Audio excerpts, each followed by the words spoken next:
Let's see if you're with me on this then, as I'm sure you are. The more things change, the more they what? The more they change, right?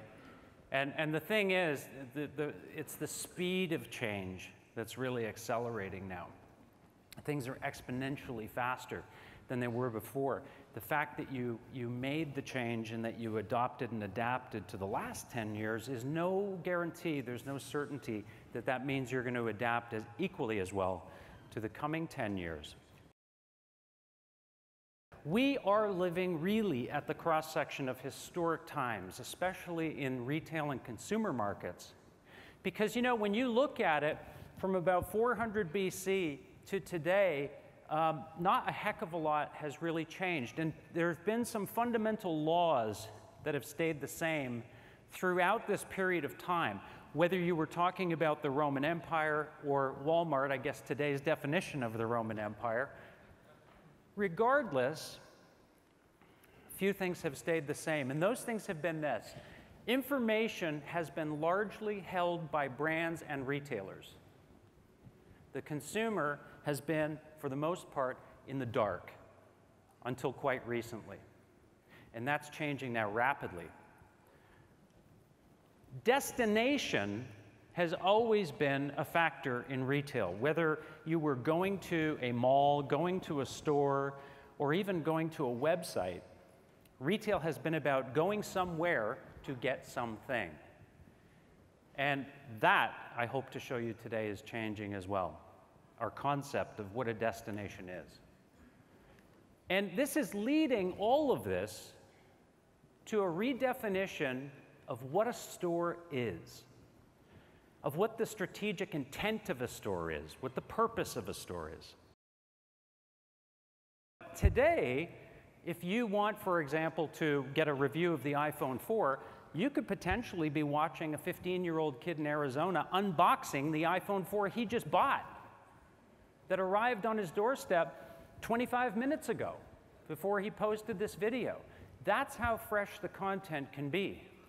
If you check Twitter and say, you know, where are some good restaurants, and you get a review, you can go to that restaurant and the guy who did the review might be finishing his meal. It's that fresh. There's so much user-generated content now at our disposal. And it's not just the source of the content that's changing, and it's not just the timeliness of the content that's changing. It's that we've got a computer in our pocket when we're standing at the moment of truth. We will own the terms of the dialogue. We will be the ones to initiate the channel of information to our consumers. Why? I did an interview recently with Guy Kawasaki, former Apple guy, and he's written, I think Guy's written 14 books, right, which is more than some people have read. But Guy said, the thing about retail is, the thing about any brand that you have to be sure of is that you cover three things. You are likable, trustworthy, and that you have a quality product. So look at this flow of information as your opportunity to prove those three things to your consumer. Prove your likability by being transparent and giving them the information. Prove your trustworthiness by giving them data that's accurate and helps them make better decisions. And prove your product quality and your service quality by emphasizing it in every communication. Don't hide from this change, own it, and you will profit from this shift.